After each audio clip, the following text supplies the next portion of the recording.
Hello everyone, welcome to our channel TET and DSC classes with simple tricks. So చాలామంది ఈ video చూస్తున్నారు కానీ చాలా తక్కువ మంది లైక్ చేస్తున్నారు.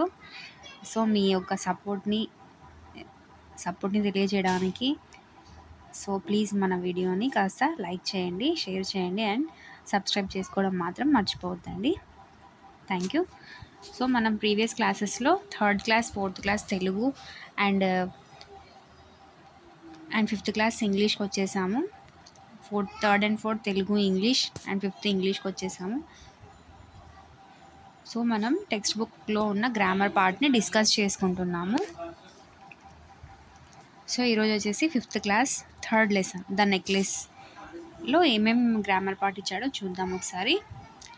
Let's observe the underline words in the following sentence. Matilda was a pretty and admirable girl. In the above sentence, pretty and admirable are adjectives. మనకు already adjectives తెలుసు. ఇంతకుముందు ప్రీవియస్ వీడియోస్లోనే మనం డిస్క్రైబింగ్ వర్డ్స్ అని I think third or fourth క్లాస్లో మనం నేర్చుకున్నాం. Describing వర్డ్స్ని adjectives అంటాము అని. అవునా? దేన్ని డిస్క్రైబ్ చేస్తుందండి ఇక్కడ?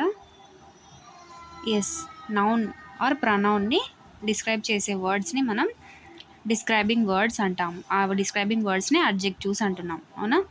Adjectives describe the nouns. Yes, adjectives can be formed from nouns and verbs. Adjectives ఎలా ఫామ్ అవుతాయి అంటే నౌన్స్ నుంచి ఫామ్ అవుతాయి అండ్ వర్బ్స్ నుంచి కూడా ఫామ్ అవుతాయి. అంటే ఒక నౌన్ నుంచి అడ్జెక్టివ్స్ని ఫామ్ చేయగలుగుతాం అండ్ వర్బ్ నుంచి కూడా అడ్జెక్టివ్ని ఫామ్ చేయగలుగుతాం. ఇక్కడ మనం ఈ క్లాస్లో మనం వర్బ్స్ నుంచి ఎలా అడ్జెక్టివ్స్ని ఫామ్ చేయగలమో నేర్చుకుందాం. ఇక్కడ చూడండి, the underline word admirable is describing Matilda. Admirable అంటే చాలా బాగుంది, మనకు నచ్చింది అని చెప్పడానికి మనం యూజ్ చేసే వర్డ్ అనమాట అడ్మైరబుల్. ఓకేనా? అడ్మైరబుల్ అనే వర్డ్ ఎలా ఫామ్ అయిందో ఇక్కడ చెప్పారు. Admirable is formed from the words admire plus able. Admire is a verb but it becomes an adjective by adding able. Here is a list of verbs which are formed as adjectives by adding suffixes like able, full, able, ent, ant, you, ing, etc. ఓకేనా? Prefix అంటే ఒక పదానికి ముందు, అంటే ఇప్పుడు రెగ్యులర్కి irregular, పాసిబుల్కి impossible, రిలివెంట్కి irrelevant, ఇలా వాడతామా? ఇవన్నీ prefixes అనమాట. సఫిక్సెస్ అంటే ఒక వర్డ్ తర్వాత ఒక వర్డ్కి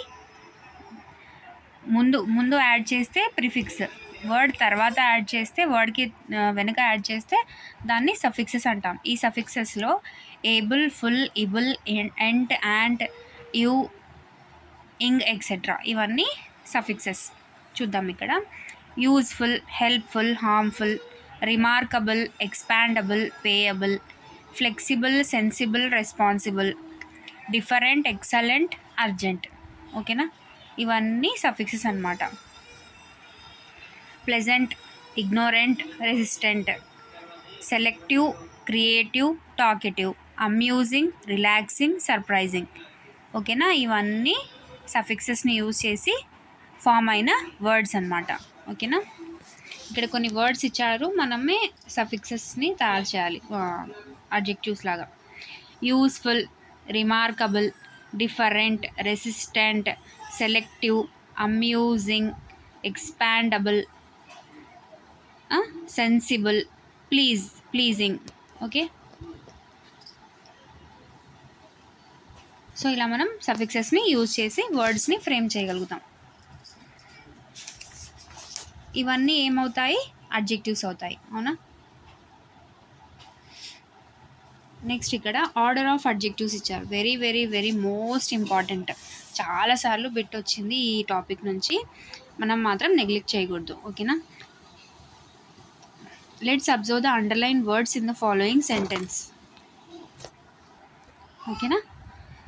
she discovered a beautiful diamond necklace. Adjectives generally describe the nouns, but there is an order in using the adjectives if they are more than one in a sentence.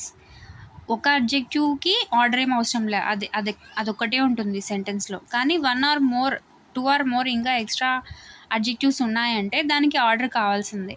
ముందు వెనక్కి ముందు రాస్తే sentence అంత బాగోదు. So ఈ అడ్జెక్టివ్స్కి ఖచ్చితంగా order compulsory. ఓకేనా? ఫస్ట్ ఏమొస్తుంది number like 1 2 3, size like big small, okay, shape రౌండా స్క్వేరా లేకపోతే ట్రయాంగిల్ షేపా ఇలా యూజ్ చేయడం. నెక్స్ట్ ఆరిజిన్, ఆరిజిన్ అంటే మనం ఎక్కడి వాళ్ళం, లేదంటే ఆ పర్టికులర్ థింగ్ మనం మాట్లాడే థింగ్ ఎక్కడి నుంచి వచ్చింది ఈ ఆరిజిన్, ఓకేనా అది. నెక్స్ట్ పర్పస్, పర్పస్ అంటే షైనింగ్, ఇక్కడ ఎగ్జాంపుల్కి షైనింగ్ ఇచ్చాడు అంటే ఒకటే అని చెప్పలేము, సెంటెన్స్ని బట్టి మారుతుంది ఇక్కడ పర్పస్ అనేది.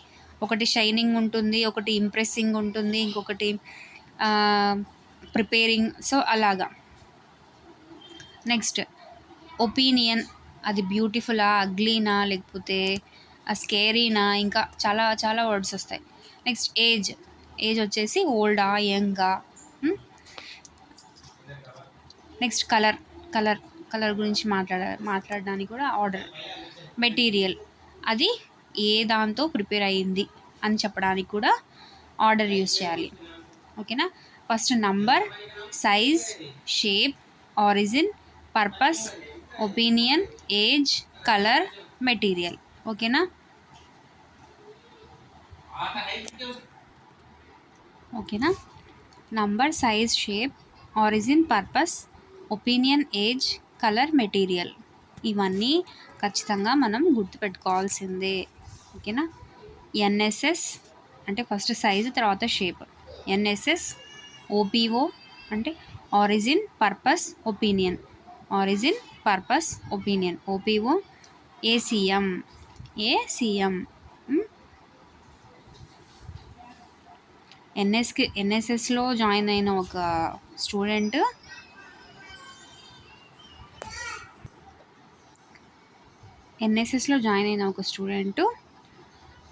దెబ్బ తగిలి హాస్పిటల్కి వెళ్తున్నాడు అనమాట. ఓపీ తీసుకున్నాడు. ఓపీ అంటే తెలుసు కదండి, అవుట్ పేషెంట్కి ఇస్తారా ఓపీ, అది ఓపీ తీసుకున్నాడు.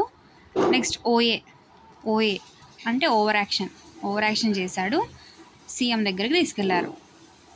ఎన్ఎస్ఎస్లో జాయిన్ అయిన ఒక స్టూడెంట్కి దెబ్బ తగిలి ఓపీ తీసుకున్నాడు, హాస్పిటల్కి వెళ్ళి ఓపీ తీసుకున్నాడు. ఓపీ తీసుకొని ట్రీట్మెంట్ తీసుకోకుండా ఓవర్ యాక్షన్ చేశాడు, ఓఏ. ఎక్కడ తీసుకెళ్లారు వాడు ఓవర్ యాక్షన్ చూసి? సీఎం దగ్గర తీసుకెళ్లారంట. NSS, OP, OA, CM. NSS, OP, OA, CM, ఓకేనా. ఇలా నచ్చితే గుర్తుపెట్టుకోండి, లేదంటే మీకేమన్నా అనిపిస్తే అలా గుర్తుపెట్టేసుకోండి, ఓకేనా. సో ఇక్కడ ఆర్డర్ ఇచ్చాడు చూడండి. నక్లీస్, ఒక నక్లీస్ గురించి మాట్లాడుతున్నాం, నక్లీస్, ఓకేనా. నక్లీస్, అది a necklace, a diamond necklace, a diamond necklace అంటాం. డైమండ్ అంటే ఏంటి? Yes, material. A big diamond necklace, big అంటే ఎస్ షేప్, సైజ్ బిగ్ కదా, సైజ్ కదా, okay, size. A beautiful big diamond necklace, a beautiful big diamond necklace. Beautiful అంటే opinion చెప్తున్నాం మనం, so opinion first వచ్చేసింది, తర్వాత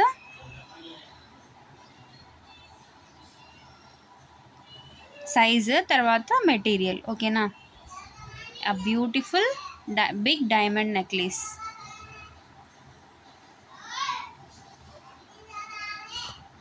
Next, a beautiful big blue diamond necklace. A beautiful big blue diamond necklace. Next ఇక్కడ మనం చూసుకున్నట్లయితే text బుక్లో ఇచ్చిన ప్రకారమే ఇక్కడ ఎగ్జాంపుల్లో లేదు, బాగా అబ్జర్వ్ చేయండి. ఏ బిగ్ డైమండ్ నెక్లెస్, తర్వాత a beautiful big diamond. Beautiful ఏంటి, తనే చెప్పాడా ఒపీనియన్ అని, కానీ ఫస్ట్ ఏం రావాలి, అతని ప్రకారము ఆర్డర్ ప్రకారము సైజ్ రావాలి, అంటే a big beautiful diamond necklace. మరి ఎందుకు ఇలా ఇచ్చాడో తెలియదు. అసలు ఈ ఆర్డర్ ఆఫ్ అడ్జెక్టివ్స్ చాలామంది ఈ నంబర్, సైజ్, షేప్ వీటికి వాళ్ళ పేర్లు పెట్టుకొని ఎవరికి నచ్చినట్లు వాళ్ళు ఆర్డర్స్ చెప్తున్నారు. నేను మళ్ళీ ఆర్డర్ ఆఫ్ అడ్జెక్టివ్స్ గురించి కొంచెం నీట్గా వేరే గైడ్స్ ఏమైనా సర్చ్ చేసి ఒకటి, దీంట్లో పెద్ద కన్ఫ్యూజన్ ఏం ఉండదండి. మనకు ఆల్రెడీ సెంటెన్స్ చదివేటప్పుడే మనకు అనిపిస్తుంది ఏది ఫస్ట్ రావాలి, ఏది వెనక్కి రావాలి. కాకపోతే ఆర్డర్ కరెక్ట్గా నేర్చుకుంటే బిట్ ఎక్కడ మిస్ అవ్వదు అనేసి, ఓకేనా. ఇప్పటికైతే ఈ టెక్స్ట్ బుక్ని మాత్రమే ఫాలో అవుదాం ఆర్డర్ని. ఓకేనా. నెక్స్ట్ ఇక్కడ చూడండి, express your agreement in a polite manner using the phrases given below. అగ్రిమెంట్ని పొలైట్ మేనర్, అగ్రిమెంట్ అంటే ఏంటి ఫస్ట్, ఎస్ మనం అగ్రీ చేస్తున్నాము, ఎస్ మనకి ఓకే, మనం కూడా పాజిటివ్ ఫీలింగ్తో ఉన్నాము అని చెప్పడానికి ఇది అగ్రిమెంట్ అనమాట. Phrases use to express agreement, మనకి కూడా సమ్మతమే అంటే మనకు కూడా ఓకేనే అని చెప్పడానికి. Yes I do, you are right, that's so true, absolutely, exactly, sure, okay అని మనం మన అగ్రిమెంట్ని ఎక్స్ప్రెస్ చేయడానికి positive. Phrases use to express disagreement, disagreement అంటే మనకి నచ్చలేదు లేదంటే అంటే నెగిటివ్ ఫీలింగ్ అనమాట. I'm sorry, I'm afraid, no not at all. So ఇలా మనం ఒక అగ్రిమెంట్ని ఎక్స్ప్రెస్ చేయడానికి, అది అగ్రిమెంటా ఎక్స్ప్రెస్ చేయడానికి ఇవి యూజ్ చేస్తాం. ఓకేనా.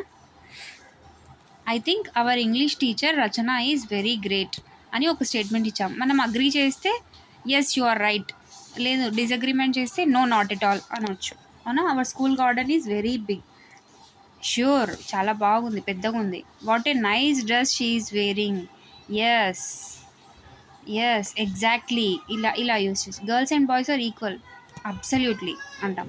Hour school is the best one, no doubt, yes, ఇలా మనం దట్స్ సో ట్రూ, ఇలా మనం మన అగ్రిమెంట్ని డిసగ్రిమెంట్ని ఎక్స్ప్రెస్ చేయొచ్చు.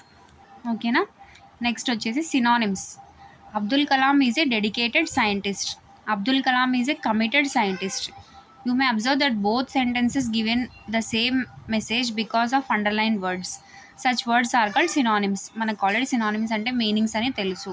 ఓకేనా. Nearly equal in meaning. Okay. Kohli is a famous cricketer అన్న, పాపులర్ క్రికెటర్ అన్న ఒకటి. ద షో బిగిన్స్ అన్న, స్టార్ట్స్ అట్ 6 PM అన్న, బిగిన్స్ అన్న, స్టార్ట్స్ అన్న రెండు ఒకటే మీనింగ్ ఇస్తాయి. ఓకేనా.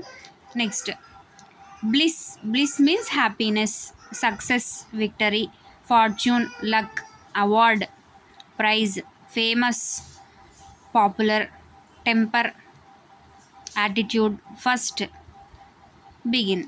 ఫస్ట్ అన్న బిగిన్ అన్న ఒకటి. సో ఇలా మనం సినానిమ్స్.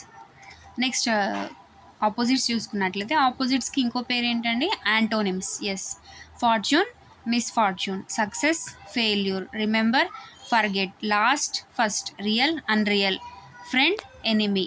ఓకే. నెక్స్ట్ ఇక్కడ ఒక పారాగ్రాఫ్ ఇచ్చారు, చూద్దాము. దాని నుంచి ప్రిపోజిషన్స్ ఇచ్చాడు. One day an ant found a small block of jaggery. Immediately it all signaled his friends about the food. Within no time, a series of ants started rolling the block towards the anthill. The anthill was in between two coconut trees. On their way, they crawled across a wall and over a small twig and crawled along some saplings in a garden. Finally, they broke the block of jaggery into pieces and carried them into the anthill. The underlined words are prepositions and they denote movement. Hence, they are called prepositions of movement. మనం ఇంతకుముందు prepositions of position నేర్చుకున్నాం. Under, in, on, over, behind, towards, ఇవన్నీ position నేర్చుకున్నాం. అంటే ఒక person కానీ thing పొజిషన్ని కానీ, ఒక పర్సన్ పొజిషన్ని కానీ థింగ్ పొజిషన్ని కానీ తెలిపే ప్రిపోజిషన్స్ని మనం ప్రిపోజిషన్స్ ఆఫ్ పొజిషన్ అని నేర్చుకున్నాం. ఇక్కడ 4th నేర్చుకున్నాం. ఇక్కడ ఏంటి, ప్రిపోజిషన్స్ ఆఫ్ మూమెంట్ అంటే మూమెంట్ గురించి తెలియజేసే వర్డ్స్. చూడండి ఇక్కడ towards, between, across, over, along, into, ఇవన్నీ కూడా ప్రిపోజిషన్స్ ఆఫ్ మూమెంట్. అంటే ఆ యాంట్స్ ఎలా వెళ్తున్నాయి, towards the ant hill, rolling towards the ant hill వైపుగా వెళ్తున్నాయి. Between 2 coconut trees, ant hill మధ్యలో ఉంది, 2 కోకోనట్ ట్రీస్ మధ్యలో ఉంది. అక్రాస్ ఏ వాల్ అంటే గోడ మీదుగా. ఓవర్ ఏ స్మాల్ ట్విగ్ అంటే ఒక కొమ్మ, చిన్న కొమ్మ. ఓకేనా. క్రాల్డ్ అలాంగ్ సమ్ సాప్లింగ్స్ అంటే చిన్న మొక్కలు చాలా చిన్న, ఇప్పుడిప్పుడే పెరుగుతున్నాయి కదా, అలాంటి వాటిని సాప్లింగ్స్ అంటాం. నెక్స్ట్ ఇంటూ అంటే లోపలికి, దాని లోపలికి అంటాము అలా. ఇక్కడ చూడండి, the aeroplane is flying above the clouds. Above అంటే ఇది మూమెంట్ అయినా పై ఎలా వెళ్తుంది అంటే మూమెంట్ని సూచిస్తుంది. అబౌవ్ ద క్లౌడ్స్ అంటే మేఘాల పైన. She is riding her bicycle along the road మీదుగా, రోడ్ వెంట అని. ఏ మ్యాన్ ఈ స్విమ్మింగ్ అక్రాస్ ద రివర్లో స్విమ్ చేస్తున్నాం అనడానికి ఎప్పుడు కూడా అక్రాస్ ద రివర్ అనాలి. రోడ్ మీద నడుస్తున్నాము లేదంటే వెళ్తున్నాము అనడానికి అలాంగ్ ద రోడ్ అనాలి. ఓకేనా, ఈ టూ కన్ఫ్యూజింగ్గా ఉంటాయి, చాలా బాగా గుర్తుపెట్టుకోవాలి. నెక్స్ట్ ఇక్కడ ఒక ఎక్సర్సైజ్ లాంటిది ఇచ్చారు చూడండి. Fill in the blanks with correct prepositions of movement choosing the given in the bracket. One has been done for you. I like to walk along the canal. Along the canal చెప్పానా? Along the canal అంటే canal లోపల కాదు, canal పక్కన ఉంటుంది, దాని పక్కన నుంచి road మీద వాక్ చేసుకుంటూ వెళ్ళాను అని. The cat jumped dash the stool over the stool. Diagram కూడా ఇచ్చాడు చూడండి పక్కన, అంటే స్టూల్ మీదుగా. The earth is revolving around the sun. Okay, next the train is passing through the tunnel. The girl is walking across the road. They are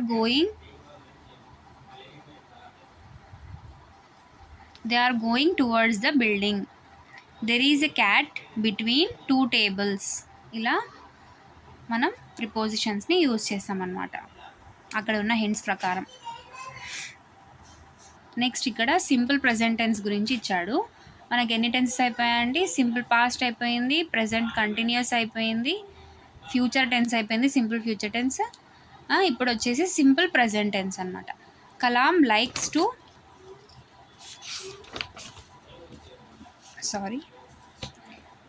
likes to spend with children. Hard work comes first. The underlined words in the above sentences tell us about an action that is repeated or event that takes place regularly. రెగ్యులర్గా ఒక action జరగడాన్నే మనం, యూజువల్గా జరగడాన్నే మనం simple past tense అంటాం. ఇది కూడా మనకి వచ్చేసింది 4th క్లాస్లోనే, కాకపోతే ఒకసారి మళ్ళీ 5th కూడా ఇచ్చాడు. సింపుల్ ప్రెజెంట్ టెన్స్ అంటే వర్బ్కి ఎస్ యాడ్ చేసి అది యూజువల్గా జరిగే వర్క్ గురించి చెప్పడాన్ని మనం సింపుల్ ప్రెజెంట్ టెన్స్ యూజ్ చేస్తున్నాం. ఓకేనా, tick the sentences that are written in the simple present tense. So వర్బ్కి ఎస్ ఎస్ యాడ్ చేసి యూజువల్గా చేసే వర్క్ని చెప్పడానికి మనం సింపుల్ ప్రెజెంట్ టెన్స్ని యూజ్ చేస్తాం. ఓకేనా, ఇక్కడ చూడండి సింపుల్ ప్రెజెంట్ టెన్స్ని టిక్ చేయమంటున్నారు. దేంట్లో అయితే సింపుల్ ప్రెజెంట్ టెన్స్ ఉందో ఆ సెంటెన్స్ని. Fortune favours the hard work. Yes. God helps those who help themselves. ఇది కూడా హెల్ప్స్ ఇచ్చారు కదా, సో ఇది కూడా సింపుల్ ప్రెజెంట్ టెన్స్లో ఉంది. I think the child is the first scientist. Yes, ఇది కూడా సింపుల్ ప్రెజెంట్లోనే ఉంది. ఓకేనా, I once worked with doctors. Yes, worked అన్నాము, ఎట్లా ప్రజెంట్ అవుతుంది అది? వర్క్డ్ అంటే ఆల్రెడీ చేసేసాం పనిని, సో అది సింపుల్ ప్రజెంట్ కాదు, అది సింపుల్ పాస్ట్ అవుతుంది. దే స్టార్టెడ్, ఇక్కడ కూడా దే స్టార్టెడ్ అంటే అది పాస్ట్ టెన్స్ అనమాట. He taught us in his lectures how birds fly. Taught అంటే టీచ్కి పాస్ట్ టెన్స్ టాట్ అనమాట, సో ఇది కూడా పాస్ట్ టెన్స్. సో ఇలా మనం సింపుల్ ప్రెజెంట్ టెన్స్ని గుర్తుపట్టవచ్చు. ఇక్కడ మళ్ళీ మనకు సింపుల్ పాస్ట్ టెన్స్ గురించి కూడా ఇచ్చాడు. I once worked with doctors, they started running, he taught us in his lectures how birds fly. ఇవన్నీ సింపుల్ పాస్ట్ అనమాట. అదే అక్కడ లేనివి అక్కడ సింపుల్ ప్రెజెంట్ కానివి కింద ఎగ్జాంపుల్స్ లాగా ఇచ్చి సింపుల్ పాస్ట్ టెన్స్ గురించి మళ్ళీ ఒకసారి రివైజ్ అనమాట. ఓకేనా, ఇక్కడ మళ్ళీ ఒక బాక్స్ ఇచ్చారు చూడండి క్లియర్గా. సింపుల్ ప్రెజెంట్ టెన్స్కి సింపుల్ పాస్ట్ టెన్స్కి difference. Work simple present tense work, simple past tense worked. Favour favoured, like liked, peeled, teach taught, started. ఇక్కడ మళ్ళీ ఒక ఎక్సర్సైజ్ లాంటిది ఇచ్చాడు. Likes, the teacher shows real life examples. Teacher ఎప్పుడు కూడా real life ఎగ్జాంపుల్స్ని చూపించి మనకు లెసన్ చెప్తారు అని చెప్పడానికి. అదే సింపుల్ పాస్ట్ అయితే షోడ్ అనమాట. Favours favoured, started, teachers taught. ఓకేనా, ఇలా మనం సింపుల్ ప్రెజెంట్కి సింపుల్ పాస్ట్కి డిఫరెన్స్ తెలుసుకోవచ్చు. సో నెక్స్ట్ క్లాస్లో మనం the wondrous women lesson back side ఉన్న గ్రామర్ గురించి డిస్కస్ చేద్దాం. ఇది అండి ఈరోజు మనం క్లాస్లో adjectives and simple present tense, simple past tense, agreements, disagreements express చేయడానికి ఏం యూస్ చేశారు, and prepositions of movement, prepositions of movement గురించి నేర్చుకున్నాం. అవునా? చిన్న చిన్నగా కనిపిస్తాయి కానీ బిట్ ఇచ్చినప్పుడు మాత్రం మైండ్ అస్సలు ఏం పని చేయదు మనం చదువుకోకపోతే. So don't neglect text book grammar. ఓకేనా? ఎస్పెషల్లీ మనం ఎస్జిటి వాళ్ళకి 80% ఆఫ్ ద బిట్స్ మనం టెక్స్ట్ బుక్లోనే ఇస్తారు, మనకి టెక్స్ట్ బుక్లోనే ఇస్తారు. ఓకేనా? సో మీ సపోర్ట్ని తెలియజేయడానికి మీరు ఖచ్చితంగా వీడియో నచ్చినట్లయితే లైక్ చేయండి, షేర్ చేయండి, కామెంట్ చేయండి అండ్ సబ్స్క్రైబ్ చేసుకోవడం మాత్రం మర్చిపోవద్దండి ప్లీజ్. మీ ఈ సపోర్ట్ మాకు చాలా ఎంకరేజ్మెంట్గా ఉంటుంది. So please subscribe. ఓకేనా? Thank you for watching.